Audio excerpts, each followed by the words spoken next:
Hello. Who you are matters. I want us all to take a moment today to let those beside you know who you are. So take a moment and introduce yourself to somebody in the audience. Look to your neighbor, in front of you, behind you. Get some names.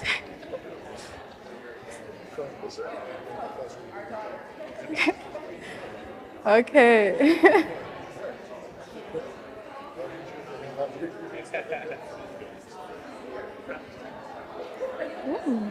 I am hearing some very good conversation. Thank you for participating.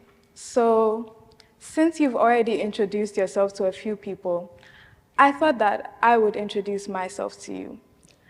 My name is Kendrah Mpare. My name is very important to me. It's a huge part of my culture.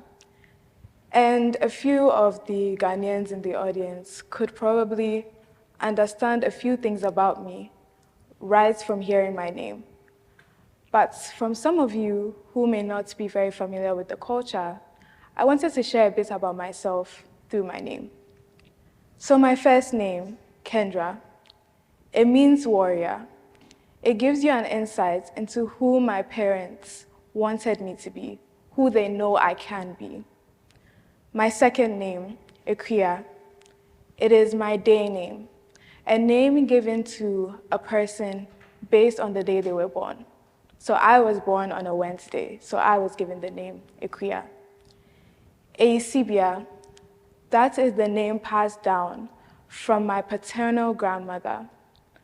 The name Eisibia shows you where I'm from. It shows you the rich culture of Ekuapem. And lastly, my family name, Mpare. Mpare gives you an opening into so many people in my family.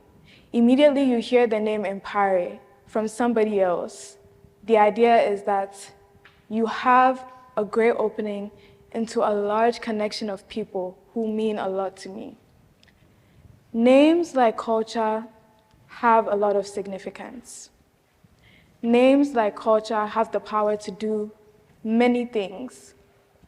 But today I want to discuss two things that it can be used to do.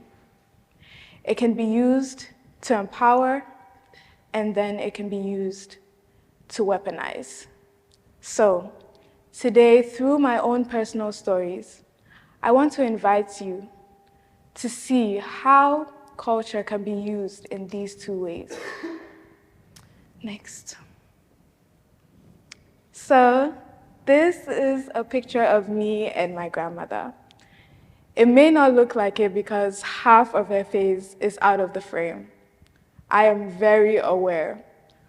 But when I look at this picture, I see a physical representation of my relationship with my grandmother. You see, my grandmother and I never had a close relationship. This was due to many factors, one of them being distance. My grandmother lived so far away from me, I could only visit her about once a year. But the most significant barrier between us was language.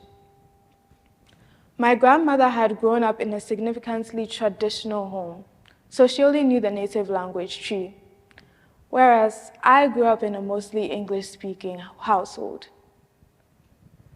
But my grandmother never gave up on me.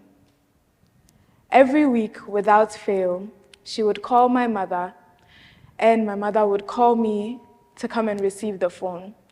And she would pick up all the little English words that my mother had probably taught her the day before and try to use it to speak to me.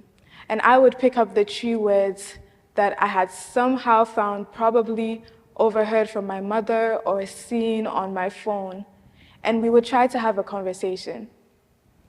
Obviously, this conversation only lasted about a minute. There's only so many things we could say. But she never gave up. She still continued to call me daily until she passed. When my grandmother passed away, I can't truly remember the events that occurred after. I can only remember the emotions that I was feeling. I first felt the emotion of sadness. My grandmother was gone, right? That's what I was feeling, right? But after that feeling of sadness came a feeling of guilt. And that guilt stemmed from the sadness that I was feeling. But why was I feeling guilty about being sad for someone important in my life passing away? This was because I felt the sadness that I was feeling was misplaced. I didn't feel sad that my grandmother had passed away. I felt sad that my own mother had lost her mother. My sadness didn't come from a place of connection. It came from a place of empathy. And the following weeks after that, my house became a mourning ground. People came in and out of my home and told stories of this wonderful woman which they had known. And in a room full of people who were mourning, I still could not mourn. I didn't have the right to. This was the beginning of my cultural guilt. And this did not stop. As I grew older, it only intensified. I was put into spaces where my identity and my culture were tested. The same language that had pushed me away from my grandmother was now being used as evidence as why I do not deserve to hold that title of a Ghanaian. I always prepared myself for that conversation. You see, that name that had once opened people into knowing who I was and knowing where I was from now gave people an opening to decide what I should and should not know. And thus, if I did not meet their standards, I was not who they thought I was. This only further pushed me away from the culture I was already distanced from. And in a fit of rebellion, I refused to learn more. I refused to learn my language. I refused to identify with the daily things that made me a Ghanaian. That was the beginning of the weaponization against me. Next. So, what I would like to call it is a disease of cultural shaming, and silence was a symptom that I continue to have due to this disease. And this disease continued to follow me for a long time. In fact, I had believed that I would never again be connected to my culture. But when I went into high school, I was removed from that time. And I was able to connect with different people who were different from me, who had different cultures, and were at different levels. I was also able to talk to people who were at the same level as me, people who felt like they did not deserve to call themselves Ghanaians.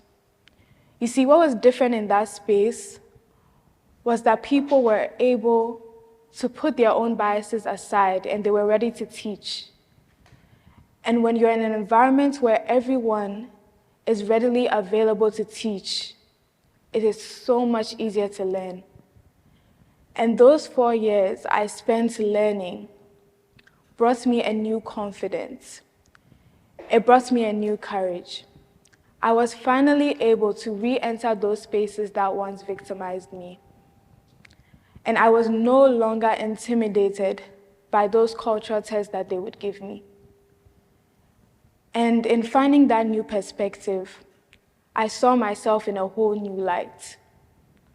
I saw my identity in a whole new light.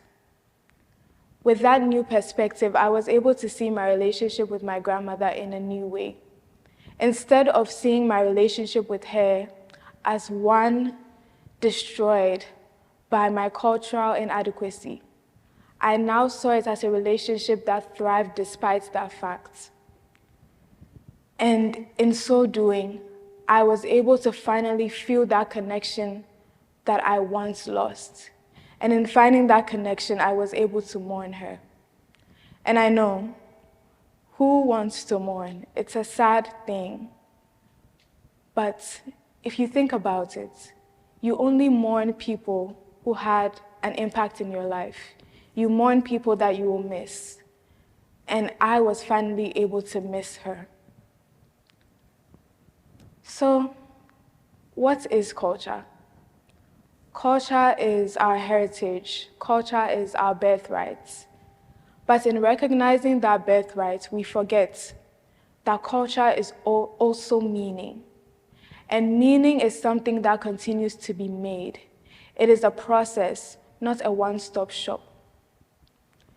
And after knowing culture in that way, I have been able to have a new meaning to what culture means to me and how it affects my identity.